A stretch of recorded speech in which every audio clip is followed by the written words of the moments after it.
The following is a presentation of the Tragically Hip podcast series.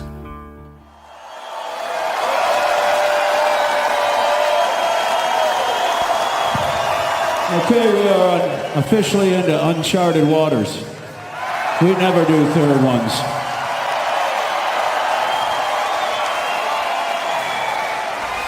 So let's see what happens. Your Hipstories, reflections from the final tour.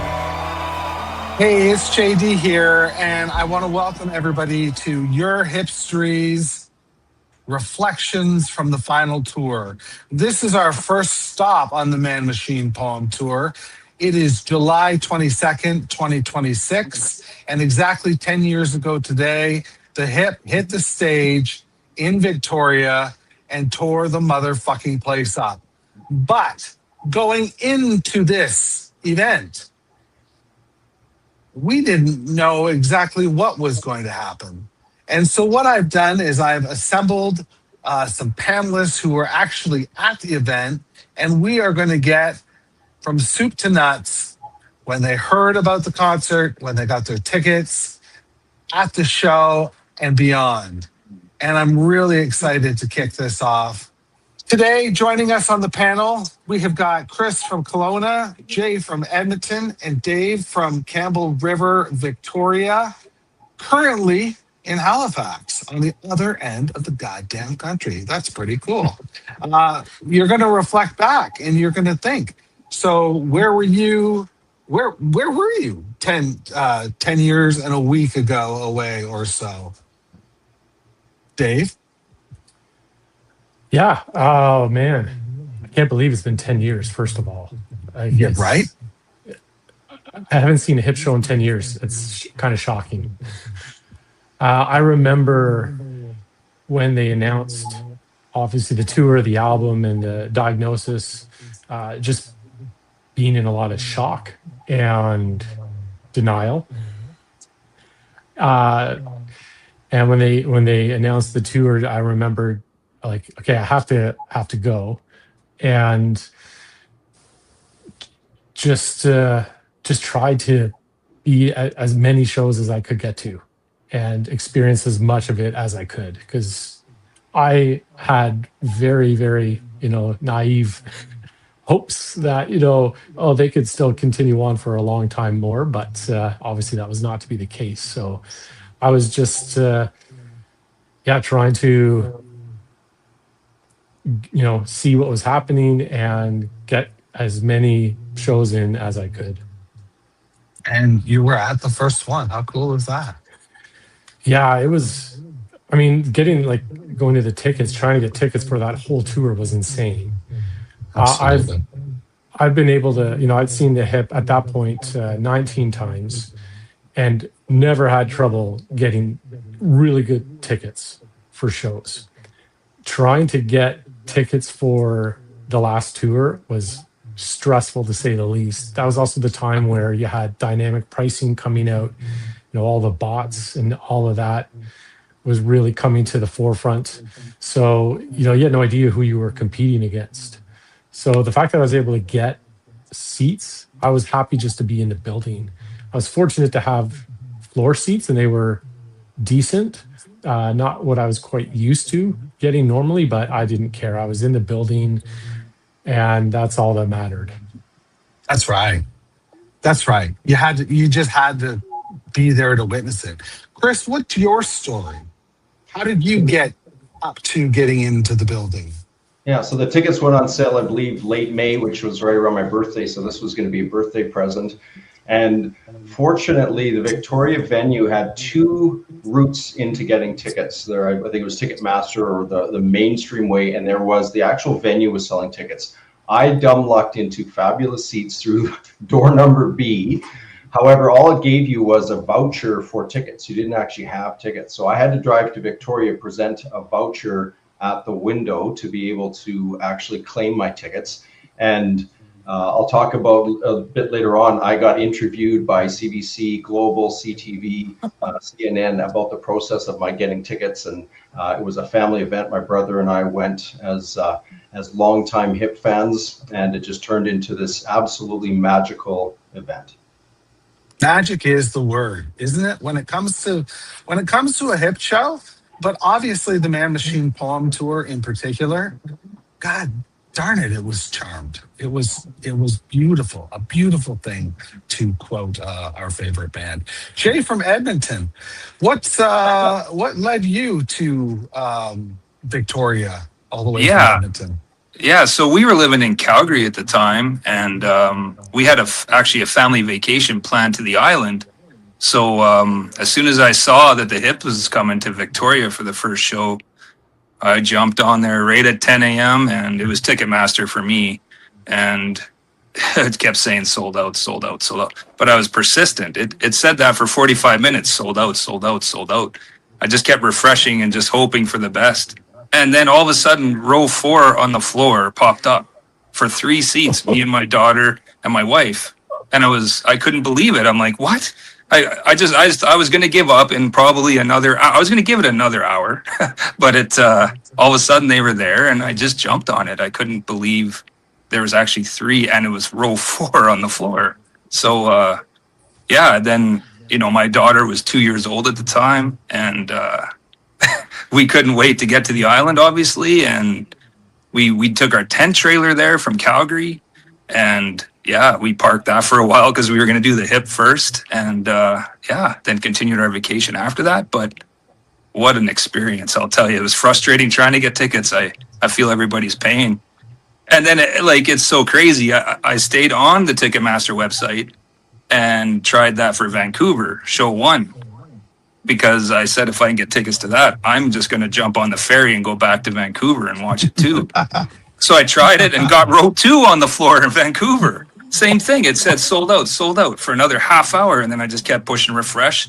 And all of a sudden, but I'm looking for 1 ticket. So all of a sudden, row 2 on the floor shows up for 1 ticket. Wow. And I took the ferry by foot and worked my way to that show too. So I was really fortunate to see both. Talking about charmed, holy doodle. It was persistence and it was frustrating, but I was almost going to give up. It's absolutely persistence. You deserve those tickets. It's crazy. The epitome of a good life is don't weaken, eh? Right. Oh, exactly. Yeah. Yeah, wild. So Chris, I've never been so stressed buying tickets as it was for it was just brutal. And I had friends ask me, how'd you get them? Get me some. I'm like, well, good luck. It still says sold out every time. Just be persistent and hope for the best. But people don't want to do the work. They don't want to do the work. They don't want to do the work, And you got to do the work. That's what my teacher used to say. You got to do the work. 100%. So was there a song that night walking in? And actually we'll go to Chris because he's got a story about he just alluded to it, so why not share it with us now? Sure. Yeah. So I've been a longtime search and rescue volunteer and do a lot of media interviews, so I had media contacts. And when I was leaving from Vanderhoof, which is where I lived at the time, it was a 1,000-kilometer drive to Victoria. So I did a social media post, headed off to see the Hip, 1,000 kilometers with my trusted co-pilot, which was an iPod back in the day. And when I got to Prince George, which was 100 kilometers, I had played about 12 or 14 songs. And I posted another thing saying, very Canadian way of measuring mileage, 12 Tragically Hip songs per 100 kilometers. And CBC happened to see my feed and they said, oh my God, you're going to the Tragically Hip show. We want to interview you. So fast forward to the day of the concert, I was on the national news. I had a friend in Halifax message me saying, I just heard your interview live in Halifax at 7 a.m., which I couldn't believe they had picked it up. And from there, I had the voucher, and CBC and Global wanted to talk about me picking up the tickets. So I got mic'd up, went to the window, presented my voucher, got the tickets, and woohoo, this magical event was about to be mine and my brother's. And then another, I think it was CBC or CTV, wanted to talk about the family aspect of the Tragically Hip. And as we know, they're the 5 brothers. And so going with my brother was just another incredibly sweet opportunity for us to cherish the band that has just been Canada's darlings for decades. So it was quite exciting to first of all get the tickets, and then to have all this interest and folks from across Canada messaging me saying, "Hey, I just saw you on CTV in my living room. So happy that you got to go to the show." And then after the show, CNN picked up and did a short interview with me as well about, and you're talking about the songs that they played. I remember walking into the venue and just how electric the energy was. And it was different than the previous show. I'd gone in September before with the Fully Completely tour in Prince George. And that was, for me, just a very traditional Tragically Hip show. And this one definitely had an energy feel to it that was, reflective of Gord's diagnosis and, concerns about, whether the show was going to go ahead, what it was going to look like, etc. Of course, I think we were all, waiting with bated breath as to what song they're going to open with, what was the tour going to unfold as time went. And so, standing in front of the place, everybody was just absolutely buzzing. I got a shirt, which was super cool. A memento that's in the wash right now after having worn it for so many years. And then waiting for that first, whether it was going to be a guitar string strum or whether it was going to be a drum beat from Johnny, we were just all sitting, waiting to see what was going to happen. Oh, bated breath for sure. Dave, you're sitting in the stands. You're ready for this to go. And all of a sudden, the opening lick for Boots or Hearts starts playing. And that's what you get to kick off the Man Machine Poem Tour of 2016, Boots or Hearts. Yep. Did that song hit different for you that night? Yeah, for sure. I had no idea what to expect in terms of, set lists or anything like that. And, the Hip can go huge deep dives and play deep album cuts, or they can do more greatest hits sets sometimes. And I was expecting them just to do a greatest hits. I was like, and I was fine with that, even though normally I'd be like, I want the deep cuts. I was like, I don't care. They could play New Orleans is Sinking all night long, and I'd be fine with that. And when they came out, and I could tell they were like going to do some sort of acoustic style set to start, and I was like, oh, okay, this is something different. Like, they're not just doing a paint by numbers, your favorites. And then Boots for Hearts came on. You're like, oh, okay, this is going to be really something else. And there was a lot of, I was nervous. I was nervous for Gord. I can't imagine what the band was going through. I mean, I know they've alluded to some of that stuff in the interviews and the documentary and stuff like that, but you just didn't know what to expect. And there were some times in the show where Gord, I think, was a little unsteady, but overall it was just incredible. And kicking off that, with some deeper cuts from, their very first album was super cool, and just blew me away. Yeah, I think so. Because when do they start with? Boots of Hearts, New Orleans is Sinking, then Opiated, then Blow a High Dough. Yeah. So you got a couple in there that are less played, and then of course you got New Orleans is Sinking and Blow a High Dough that we've heard, and we can't hear enough, but we've heard a lot at this point. Jay from Edmonton, is there a song in the set list for you that really kicks this show into a different gear emotionally? Yeah, it was actually Blow It High Dough. It was really cool because in the documentary they show that, and they show there was people crying around me, and that really happened at that show. And my daughter actually got onto that documentary. She's the little girl wearing the headphones during that song. And Gord did a little wave to her. She was 2 years old on my arm. You can see my fat chin in there. But she's in the documentary with Gord giving her a little wave. You don't see the wave, but we went back and found other recordings of people that recorded the whole show, and you can see the little wave. That's to my daughter because we were so close. So yeah, that was just a phenomenal experience. And I started welling up. I'm like, wow, man, he waved to her. That's so cool. And yeah, I was overcome with emotion. It was wild. It was quite the night. It's kind of bringing it back. Oh wow. Yeah, it was Chris, how something about else. Chris, how about you in terms of a particular song or maybe a moment? You know what? There were so many. I think certainly when the first drum beat from Johnny hit with Boots or Hearts, it just kind of set the stage for this, like you said, Dave, this really unique show that was going to have the deep dives and the all-time hits. You know, to go from Boots or Hearts into New Orleans or Sinking, I just remember that wave of like, oh my God, like we're going there right now, because many of the concerts I right, New Orleans or Blow It High Do, those are kind of later in the show hits. They're not something you walk out the front door and just punch people in the face with. But there was Gord and the boys doing it. I recognized, I think it was Blow It High Do, where Gord was, he was using the teleprompters, which we saw later on in the documentaries and stuff. I just recognized he was looking down fairly frequently, which you didn't see in the Fully Completely tour a few months or a year earlier. And that to me was kind of a telltale sign that the emotions definitely were there. But to see him with his energy and the outfits that he had made and the energy that he brought to the stage and the energy that he connected with the audience and fed back and forth, you can use words like this to describe it, but until you're sitting in the room, being witness to it, it was just something else.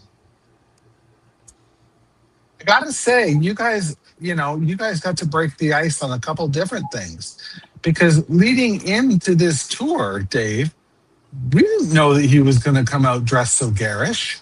We didn't know there was going to be these big hats. Sure, he'd worn hats his whole career, but not exclusively.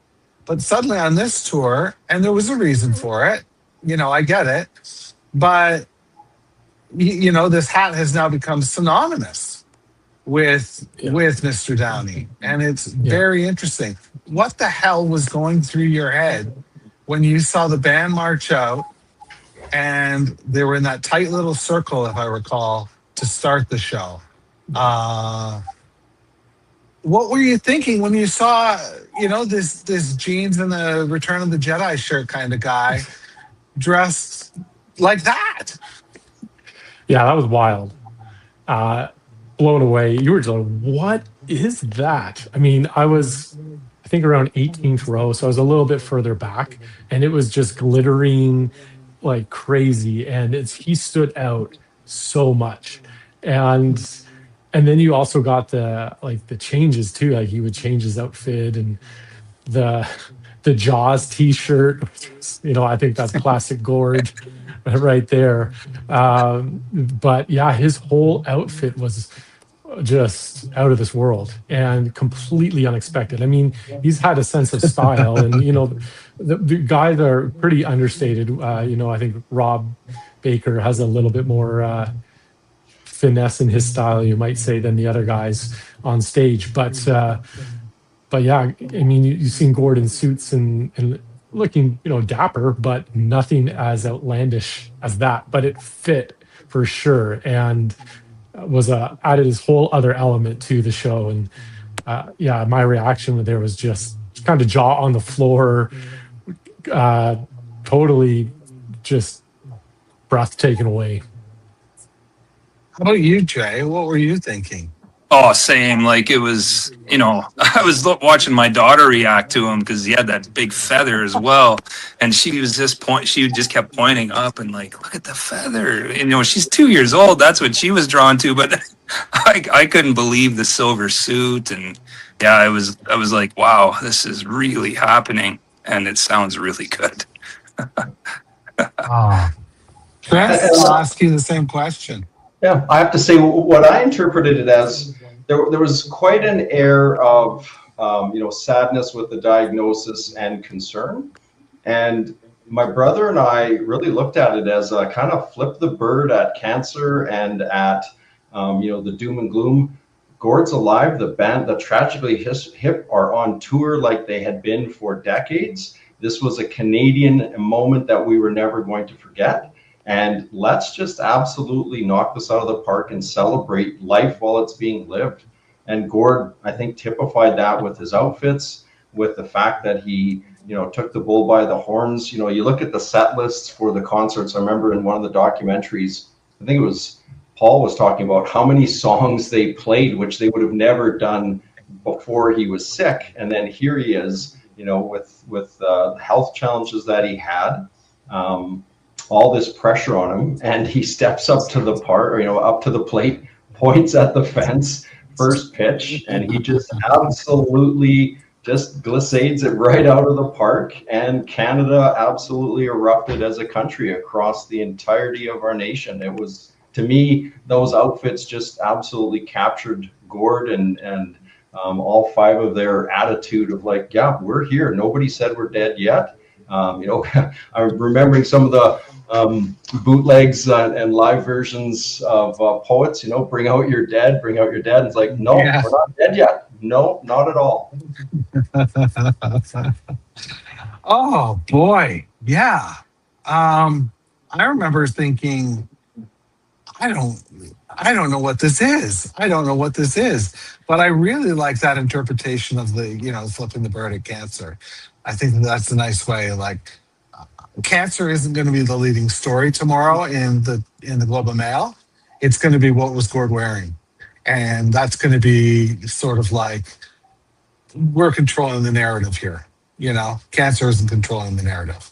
Yep. So, despite us all thinking, the worst going into this, but like you said, he hit it out of the park. They hit it out of the park, and you got to see a really great show. What did you think of Jay, we'll start with you. What did you think of the new songs they played? Because every night they played 4 songs from the new record. And obviously it's disappointing because so many of their great live staples are from playing them years over years. And, we don't get to hear these years over years. We get to hear them played 15 times in some cases. I'm just curious what you thought of those tracks, like something fresh for you. I was pumped. I had bought the album for the drive to the island, so we were listening to it on the way. And In a World Possessed by the Human Mind was out already. It was their single. And when I first heard it, I thought, oh, that's a pretty good single. And now it's like my top 5. That's in my top 5 all-time Hip songs. Like, I love that song. Really? I think it's just incredible. Yeah. Yeah, and I love the Day for Night album. That's my number 1 album. But that In a World Possessed is just, it hits you, man. It's a great tune. So when they played that, I was like, oh my God. I found a new appreciation for what I already liked. And then, just couldn't believe how awesome it sounded live. And then, Tired as Fuck came out, and that was I love that track too. And there's some other deep tracks on there, but those 2 really stuck out for me. Those 2 tracks, sure.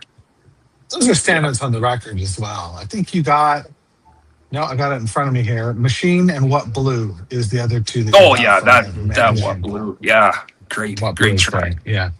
Machine, Dave, how did Machine sound to you? Because that's a really different fucking song, for the Hip. How did it translate live? That that is easily one of my top 5 Hip songs. Really? I can't, to think that that's how they ended it with Machine, I think is brilliant. And honestly, I'm not a huge fan of Man Machine Poem, the album. It's definitely on the lower end of my album track list, however, Machine is fantastic. And I saw them 3 times on that tour, and that song got better and better every time I heard it live. And but hearing it for the first time live was amazing. It was incredible, and I was just so glad to be able to hear some of those songs played live, because you knew, when are we ever going to get this chance again? So just to be able to hear those new songs actually, live with, 10,000 other people or whatever it is in the arena there. The Hip are all about the live show. Like that's where they were formed. That's where their songs, I think, really come to life. And so I found that the same with, the new songs for that tour. Yeah, I can see In the World being a song that, let's say there's an alternate timeline, and the Hip are still playing. I can see that being a song that gets rolled out summer after summer. Chris, how about you? I echo both you, Dave, and Jay in terms of the delight and surprise, honestly. In many ways, I think the country assumed that this was a farewell tour, that this was going to be a greatest hits package live. You were going to see the set list essentially repeated across the country, and it would make sense completely. Yet here we were, hearing some of the old tracks right from the first album, but then to go from the very first album, full LP album, to the most recent, I found that just a real kind of encapsulation of bookend A to Z, here's who we are. And then to play 4 songs off that album on top of it, not just choose the one, In a World Possessed by the Human Mind, which I echo Jay. It's one of my all-time favorites now of the Hip. It would have been easy to play that one and then let's move on to the other songs. No, they did what exactly they've done for decades, is dig into the albums, find the songs that resonate, put together a set list that was going to be unique to Victoria in this case, and just show the folks the talent and the depth that the Tragically Hip are known for. My dogs were barking, so I was on mute. I apologize. Yeah, I think it was really cool that they did the 4-song segments, through the whole tour. And sometimes you get an in-between evolution, and sometimes you get a music at work, but you weren't getting those both in the same night. But Man Machine Palm got 4 every single night, and I think we went through almost the whole record. I'm pretty sure every song was represented over the tour. I'll be able to tell you that as we progress. Definitively. I don't think they were. I think they only played about 5 tracks from that album. Maybe okay. 6. Okay. For that whole tour. For what? Sorry. For the whole tour, there, Dave. You're saying? Yeah. The whole tour. Oh, yeah. They didn't play all of those tracks. I know, for sure, Man was never played. And I know there's a couple others out there, but I don't know if they give it a fair, go at it for the new songs. So that would be an interesting thing to know. Which songs over their entire career did they not play from all their studio albums? Yeah. Right. Oh, that is. Yeah. That is a good one to look up. I was shocked last week on the Tragically Hip on Shuffle. We did The Darkest One, and it was only played live 31 times. Bizarre. Love that tune. That's an awesome tune. Me too. Absolutely. Great video. Yeah, for sure. So my chair just popped. Sorry, guys. So this was a farewell party, but it was also a goodbye. Dave, I'm curious if you said goodbye that night, or if that was the beginning of the goodbye because you knew you were going to see them again, or you knew you were going to watch them in Kingston on the final, whether you were there, I'm not sure, or you were going to watch it with a group of friends or on television or whatever. Were you waiting for them? Or 10 years later, have you said goodbye? I certainly did not say goodbye that night. I was at the Ottawa show and the Kingston show as well, so I knew I was going to see them at least 2 more times there. But I was in hardcore denial and still holding out hope after the Kingston show. I mean, after Kingston, there was it was pretty obvious, but still I was holding out hope for something down the road. And I knew they were even talking about potentially doing something more, but obviously it didn't come to pass. So it took me a really long time to actually come to terms with I'm not going to see them live anymore. So, I'll never say goodbye to them, but certainly that night for me was more just celebratory. That whole tour for me was just a huge celebration, and I really didn't look at it from a lens of, oh, this is it. I really just tried to like, hey, let's just enjoy this. This is going to be awesome.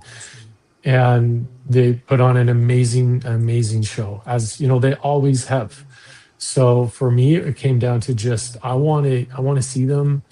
The fact that they dug into the set list like they did, they had those like different album focuses every night, was I think an incredibly real wise choice to honor their catalog, to honor their fans. Obviously they played a lot of the hits, but they also went deep. Like the Victoria show, they played the Luxury.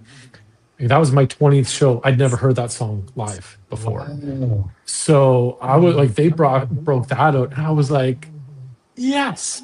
Are you kidding me? Setlist FM, that was the first time they played it since the year 2000. I was going to say it'd been probably close to 20 years since they had. The only live version I'd heard was from Live Between Us, 96. Right.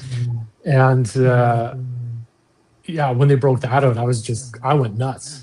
So, here I am at my 20th show on this final tour where they're breaking stuff out like that. And it was such a good time.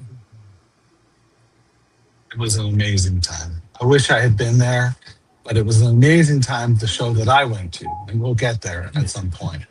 Chris, okay, so as I mentioned to Dave, this was a celebration, but it's also the beginning, I think, of a goodbye. Did you start your goodbye that night, or has it proceeded onward? Yeah.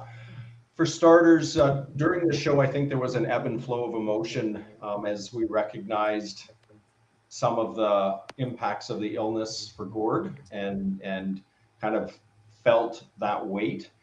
Then as we got to the end of the show, it was very poignant. The band all stood up together like I'd seen them do so many times, but then they left Gord on the stage. And that was a really emotional moment for me, and felt different in terms of the significance of this tour, of the concert in Victoria and the journey to Kingston.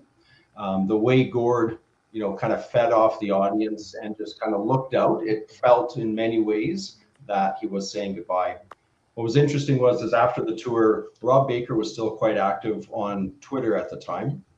And somebody had made a post about this being the final tour. And I had actually, Rob had been interacting with me about a few of my posts. And then he said, nobody said this was our last tour.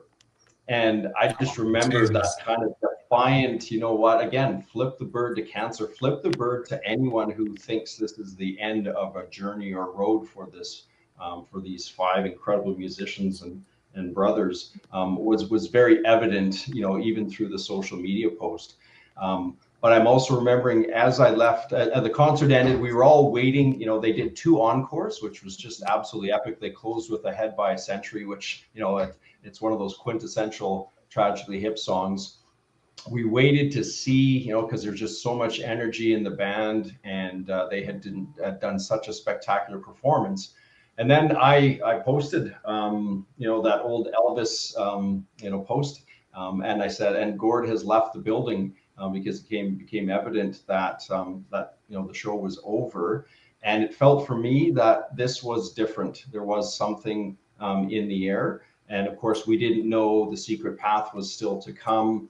There were a few other times when the band, without all 5 of them, would do performances and speaking events, etc.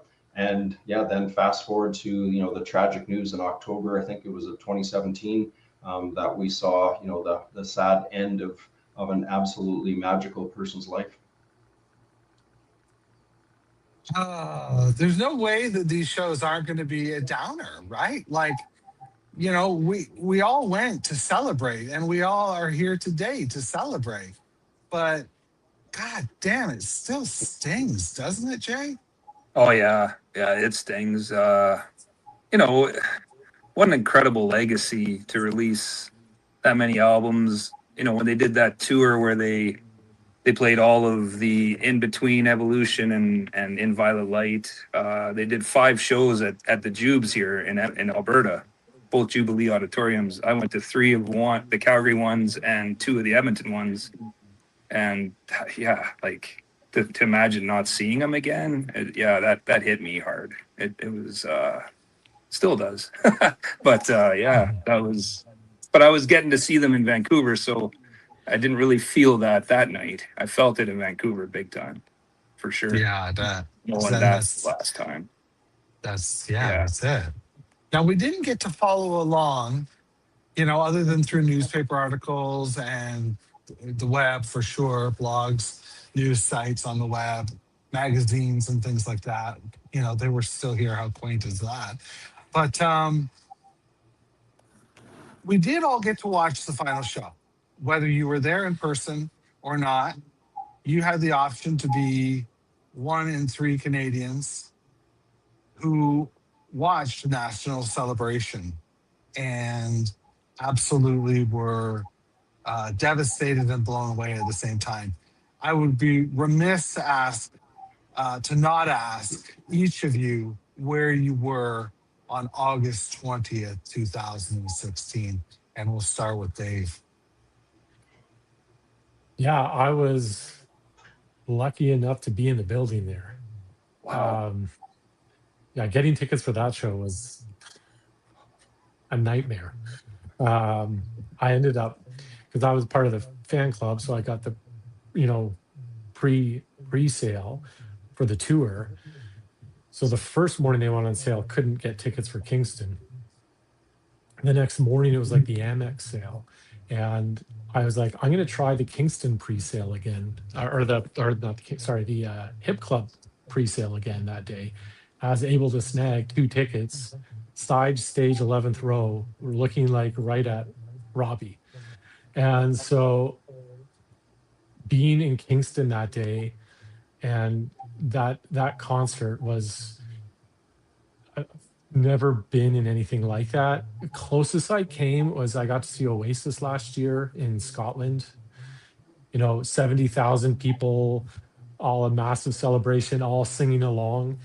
And in Kingston, there was like 7,000 people. And it was like just a bit as big a vibe. Like the energy in that city and in the arena that night was nothing I've ever really felt before. I can't describe it. It's just so it leaves you speechless. But there was a real sense of unity and celebration and gratefulness, and the band fed off that, and it was just a real special night. Absolutely. Jay, how about you? Where were you on the 20th? I was fortunate enough to be with my in-laws in Saskatchewan, so we all piled down to their local pub. That place was completely packed, watching that on all the speakers, and yeah, I wouldn't even know if they were going to broadcast it really, but I kind of hoped they were. And yeah, it was just amazing atmosphere. Like it was a tiny town it's Dorntosh, Saskatchewan, and they had it at the Parkland Bar, and yeah, it was loud and it was exciting, and probably 50, 60 people in there. The town maybe has 50, 60 people. So it was pretty amazing. And yeah, I had tears. I couldn't help it. I was just, yeah, I was so emotional. And yeah, I just knew that was going to be it. That's going to be the last time we see him live. Even though Secret Path, like Chris mentioned, that did come out after the fact. But yeah, we had no clue though. I had no clue. I thought that was it. And yeah, that was. Yeah. I mean, really, during that tour, any of us thought any day that could be the last show. Like, that right. That was the worry or the scare, and to get all the way to Kingston, that was pretty phenomenal. Absolutely. Mm-hmm. But yeah, to see it with 50, 60 strangers in a Dorantosh, Saskatchewan bar, that was awesome. That sounds awesome. Sounds like something I would have loved. That Chris, sounds like very tragically hip to me. It was it so good. does. Yeah. I was going to say that's got to be on the album or one of the songs from the album Saskadelphia, hey? Saskadelphia, absolutely. Yeah. Yeah, I was similar to you, Jay. I was in a small, in the small town of Vanderhoof that I lived in at the place, the bar called The Reed. And we had booked the room. There was a room that you could have private events in, booked that, but the bar was full. And, you had the big screen up, you had the sound. And true to a Tragically Hip concert, right? You had friends and neighbors and people you'd never met all coming together to celebrate, and we still had that celebratory mood to the event, and to how the band was leading to the Kingston venue, and just the hype and excitement and everything. It was truly electric and magical. And as they were playing through the set list, and you kind of recognize that tipping point, because they had those two breaks, where they'd have the light show and they'd have the different visual effects. So if you'd been to a concert or heard it right, you knew we're moving through the concert and we're getting into that latter half of the show. And if I recall correctly, they played 3 encores, which was unprecedented on the tour. And of course, closed it off with Ahead by a Century. One of the documentaries, I think Paul said he was the one taking the lead on building the set list, and that was intentional in terms of having that song as the final one that they would play in Kingston. And yeah, it was emotional. Yeah, still today. Absolutely. Yep. Still today. Still. We've heard that they're gonna come out with a live record on the 21st of August, and on the 22nd of August, CBC is going to rebroadcast a national celebration. Will you be watching on the 22nd, gang? I will be coming from the mountains of Yoho National Park. If you ever get the chance, anyone, to go and visit that is a true Canadian gem. I'm coming out to watch that concert in hopefully Golden, which is, Golden Rim, Motor Inn, soft water, Yeah. TV. I'm going to be watching the Tragically Hip on a color TV, so I wouldn't miss it. Oh, excellent. How about you, Jay? Yeah. Oh, definitely not missing that. Yeah, that was so cool to see live when it was happening, and definitely watching it again. It's such a Canadian moment. It's so cool they're rebroadcasting it for sure. Agreed. Dave, we're going around the horn with you, and then we'll go right from your thought about this to final thoughts on July 22nd, 2016. Sure. Yeah, I probably won't watch the show that night. I own, when they released it as a DVD or whatever. I bought the box set, so I've got it. But it's kind of funny being there in person and then watching it back on TV afterwards. Like, the vibe is very different, and I feel like maybe it was just the production of it or whatever. I mean, CBC did a great job. I'm not knocking it, but there seemed to be more of a kind of bittersweetness to the concert on TV that I personally didn't have in the show. Now, certainly there were moments that you kind of what's going on. This is probably it. And I mean, I think that's the longest Hip show I've ever seen. It was well over 2.5 hours, pushing 3 hours, if I recall correctly. And they did a couple of extra encores, and when they closed with Ahead by a Century, you could feel it. But again, it was, for me, just major celebration. So kind of going back and revisiting it through the eyes of the CBC, it has a different feel, and it's not what I experienced. And so I've watched it. I think I'm in it for like 1/10 of a second. Catch a glimpse of me at one point. But it's cool. But there are other live albums that I would prefer to listen to. So for me, it's kind of, I've got that Memento. It's great that it's out there for everyone to see. But I probably won't watch it.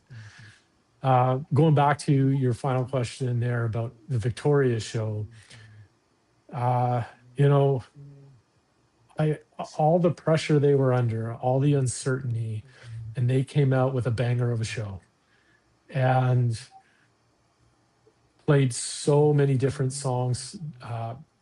I loved how they had the different album highlights. Um, Obviously, Gord's outfit was, took it up to a whole other level. You could see the camaraderie of the band. You could see them just rallying around each other and supporting Gord. Really, really special. And that tour was, you can argue they've had better performances and, all that other stuff, but considering everything that Gord was under and the band was dealing with, or not even, thinking of that, those shows are amazing. And I just love the fact that they didn't hold anything back. They could have played it safe. They didn't. And it was an incredible night. It sounds that way. It sounds that way. Chris, can you corroborate? Was it an incredible night? Absolutely, fully and completely. I'm struck by, we're living in an interesting period in the history of music because there's so many bands that we grew up with that are now, in their retirement phase. Some of them have come back for their victory tour. Some of them have said this is our final tour. And, in all honesty, many times it feels like it's just a money grab or, that last ditch attempt to pad their retirement funds so that they can, drift off into, whatever future history as musicians. The Tragically Hip did not do that. They faced some incredibly difficult, shocking, and hard news. They recognized as musicians where they get their energy, who they want to be with as they live their lives without, knowing how much time any of them had. And, it's easy for us to assume it would be Gord who might not, make the shows or whatever, but we really all live with a timestamp on the back of our neck that we don't know where things are going and how much time we have. And the five of them, their crew, their families and friends, all that support to get them up there to do what they love, like, the documentaries, the history that we've all paid witness to as they've toured across this country so many times around the world to fans who just absolutely adore them. That's where they belong, on the stage in front of, whether it's, in tiny town Saskatchewan or, a venue like the roadside tours that they did, right? That's who they are. That's what they do. And in that final, tour, to start off in Victoria and cover across the country, kind of that Clackwood Sound to Cape Spear kind of experience, was at the epitome of the Tragically Hip for me. The only word that I can really encapsulate that from my standpoint is gratitude, right? They chose, they had their lives were set. They didn't have to play another tour. You look at the stuff they've released since, which I'm so grateful for, especially some of those songs that we all had bootlegs of, but we're like, oh, to have that clean version. They could have just drifted off, but instead they chose to step up to the mic, to the guitar amps, to the snare drum, and play the music that we all love and they get so much meaning from. So yeah, tremendous gratitude. Gratitude is a great word. It's a great word. Mm-hmm. And it's what I feel about this band in general. But for sure on this final tour, yeah, we were treated to something very special. Jay, any final thoughts from you on July 22nd, 2016, the Victoria show? Yeah, I think Chris hit it on the head. Gratitude. I was so grateful for every performance. I got to see them along the way. That was my 39th show seeing. And then Vancouver was my 40th. So I was pretty ecstatic to hit that number. Wish it was more. But it's just incredible journey, like from basically the very self-titled album to Man Machine Poem. So like I saw them every time they came through town, every time they came to Alberta. If I was somewhere along the way in LA, I saw them. And I was just really fortunate and grateful to see them. Gratitude is huge. And if they only made it to 2 songs, I would have been just as happy, like just to actually see them on that last show, the last tour. Yeah, there was so much unknown to it, but it was phenomenal to be there. Well, they certainly ripped the Band-Aid off that night. And Absolutely. And they were beginning to blaze a trail. They would cross the ocean, cross the sea, cross the strait, and head to the mainland for July 24th, my birthday, incidentally, July 24th, 2016. And we'll talk about that in 2 days. For now, I want to show my gratefulness to Dave from Campbell River, Jay from Edmonton, and Chris from Kelowna. Guys, it's been really great to talk to you tonight. I really appreciate you making the time to do this. And I think this is really fucking important. I think what you did tonight, sharing this, there's going to be people that hear this that were at the show, and they're going to want to share their stories. And, this is nothing if not a wonderful community. And I'm grateful to be part of it. So there's that.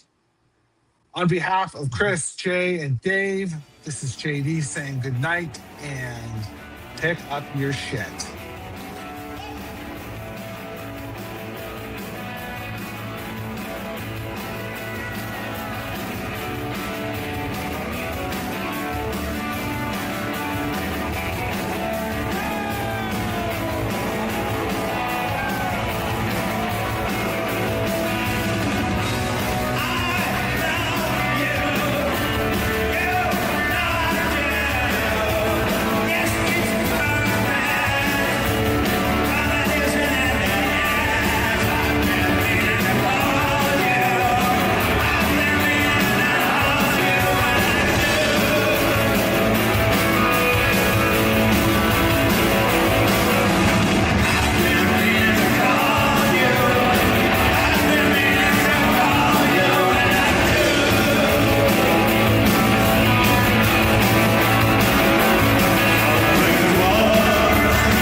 Thanks for listening. This has been a presentation of the Tragically Hip podcast series. For more information and to follow us, visit home.tthpods.com. If you'd like to reach JD, send an email to jd@tthpods.com.